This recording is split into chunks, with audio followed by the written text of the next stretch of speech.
अजितदादा आम्ही सगळ्यांनी बसून काल हा निर्णय केला की ही निवडणूक ही बिनविरोध करायची आहे, कुठलीही निवडणूक होणार नाही। आज मी तेच सांगितलं की कालही चर्चा आली, आजही होईल। आता निवडणूक होणार नाही, एकमतानं या महाराष्ट्र राज्य ऑलिम्पिक संघटनेची कार्यकारिणी होईल, पदाधिकारी जाहीर होतील। सरदार वल्लभभाई पटेलांची 150वी जयंतीचं वर्ष आहे आणि त्या निमित्तानं देशभरामध्ये अनेक वेगवेगळे कार्यक्रम होत आहेत। माननीय मोदीजींनी हा दिवस राष्ट्रीय एकता दिवस म्हणून अगोदरच जाहीर केला आणि या निमित्तानं देशभरामध्ये अनेक कार्यक्रम होत असताना राष्ट्रीय एकता दौडची सुद्धा संकल्पना पुढे आली आणि माननीय मोदीजींनी सांगितल्यानंतर संपूर्ण देशभरामध्ये क्रीडा क्षेत्राशी संबंधित सुद्धा अनेक कार्यक्रम व्हायला लागले। तर या 150व्या जयंतीचा औचित्य साधत पुण्यामध्ये जो आमचा खासदार क्रीडा महोत्सव होतोय, ज्याच्यामध्ये 37 खेळ, त्याचंही उद्घाटन आज झालं। जवळजवळ 14 दिवस या शहरात 37 वेगवेगळ्या सगळ्या ऑलिम्पिक असतील, त्यातला समावेश असलेल्या सगळ्या खेळांच्या स्पर्धा या पुढच्या 14 दिवस पुण्यामध्ये होत आहेत। आजची मॅरेथॉन ही त्यातलाच एक भाग होता।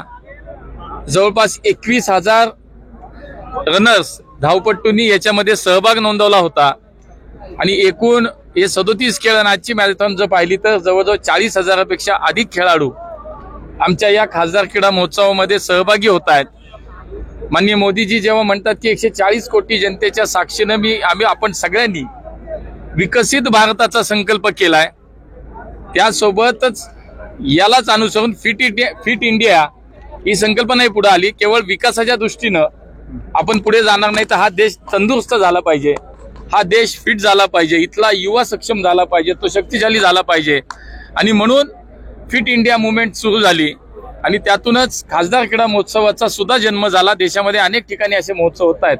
मला आनंद वाटतो की पुण्यासारख्या शहराचं जेव्हा मी प्रतिनिधित्व करतो, माझ्या पुण्यानं या देशाला, या राज्याला अनेक राष्ट्रीय आंतरराष्ट्रीय खेळाडू दिले, ऑलिम्पियन्स दिले,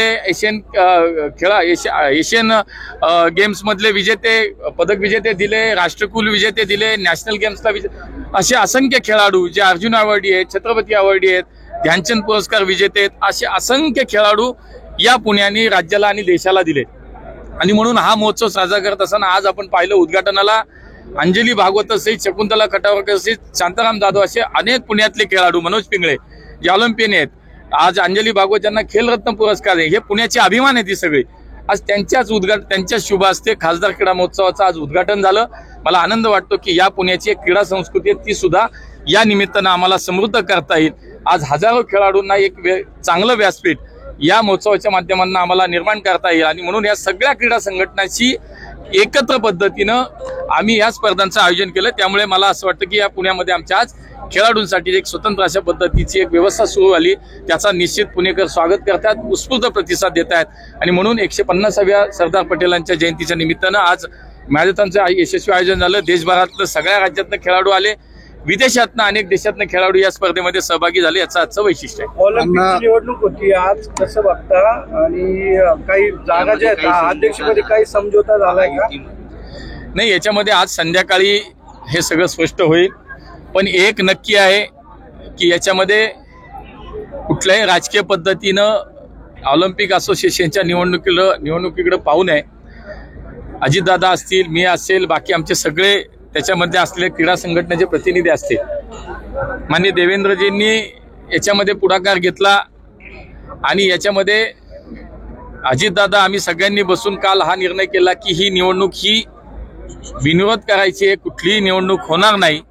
संध्याकाळी 4 वाजताच मुंबईमध्ये जनरल बॉडी होईल आणि त्याच्यामध्ये अधिकृत या विषयाची घोषणा होईल। आता कोण काय पद काय ह्याला संध्याकाळपर्यंत वाट पाहावी लागेल, पण तुम्हाला ते संध्याकाळी सगळं स्पष्ट होईल। पण आता एक नक्की आहे की निवडणूक होणार नाही, आम्ही सगळ्यांनी एकत्र बसून याच्यामध्ये मार्ग काढलेला आहे आणि म्हणून आजची निवडणूक न होता बिनविरोध पद्धतीनं या महाराष्ट्र राज्य ऑलिम्पिक संघटनेचे पदाधिकारी जे नियुक्त केले जातील ते संध्याकाळी 4च्या सर्वसाधारण सभेमध्ये नक्की होईल। काय साधारणतः किती जागा नाही, तेच मी म्हटलं की चर्चा कालही चालू आहेत, आजही चर्चा होतील आणि संध्याकाळी त्याच्यावरती शिक्कामोर्तब होईल। 100% समझोता झाला, एकत्रच आम्ही सगळा आजचा जो काही निवडणुकीचा कार्यक्रम होणार नाही. आम्ही नियुक्तीने आणि एकमतानं सगळ्या मिळणार. शिरगावकरांवरती एवढे आरोप केले गेले, त्यांच्या संदर्भात काय निर्णय झालाय? आज मी तेच सांगितलं की कालही चर्चा आली, आजही होईल. आत्ता निवडणूक होणार नाही, एकमतानं या महाराष्ट्र राज्य ऑलिम्पिक संघटनेची कार्यकारिणी होईल, पदाधिकारी जाहीर होतील. आता काही खेळाडू म्हणाले तुम्ही ऑलिम्पिक वर जाणार आहे, काय या तोच विषय. नंतर जाणार आहे का? नाही, हाच विषय आहे. अध्यक्ष कधी होणार आहेत आता? आज डिक्लेअर होईल ना 4 वाजता. शिरगावकर संदर्भातला पाठपुरावा सुरू सगळं आहे. संध्याकाळी कळेल. निम्म्याचा फॉर्म्युला आहे का असं काय? मी तेच म्हणलं की थोडासा वेळ द्या. संध्याकाळी मुंबईमध्ये हे झाल्यानंतर पत्रकार परिषद होईल.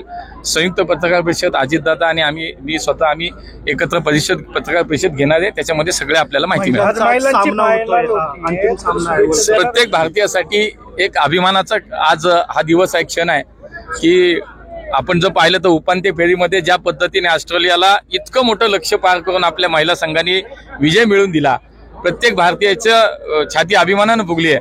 त्यामुळे आज एकन एक भारतीय, या देशातील भारतीय नागरिक आज आमच्या या महिला संघाच्या विश्वकपच्या फायनलसाठी आम्ही सगळे आतुर आहोत. सगळ्यांच्या शुभेच्छा आहेत, आशीर्वाद सगळ्यांनी त्यांना दिलेले आहेत. त्यामुळे मला निश्चितपणे खात्री आहे की हा विश्वकप आमच्या महिला संघ नक्की जिंकेल. नाही, पुणे शहरात जी गुन्हेगारी वाढली त्या संदर्भात परत तुम्ही मुख्यमंत्र्यांशी बोलणार आहात त्या? काल पुन्हा गँगवॉर जो आहे तो सुरू आहे.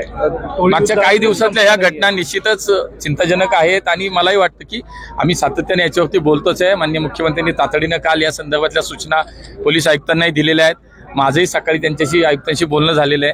त्यामुळे या शहरातला कायदा सुव्यवस्था हा नीट राहण्यासाठी निश्चितपणे आम्ही सुद्धा त्याच्यामध्ये जबाबदारी आम्ही निश्चित केलेली आहे. त्यामुळे याच्यामध्ये काम आम्हाला 100% करायचं की या शहरातली गुन्हेगारी कमी कशी करता येईल, त्याचा बिमोड कसा करता येईल, याच्या सगळे मिळून आम्ही काम. पोलीस आयुक्त वारंवार सांगतात की आम्ही गुन्हेगारीवर काम करतोय, ती नष्ट करण्यासाठी काम करतोय, पण मागच्या काही दिवसांपासून सतत या घटना वाढतायत. ते कुठेतरी पोलीस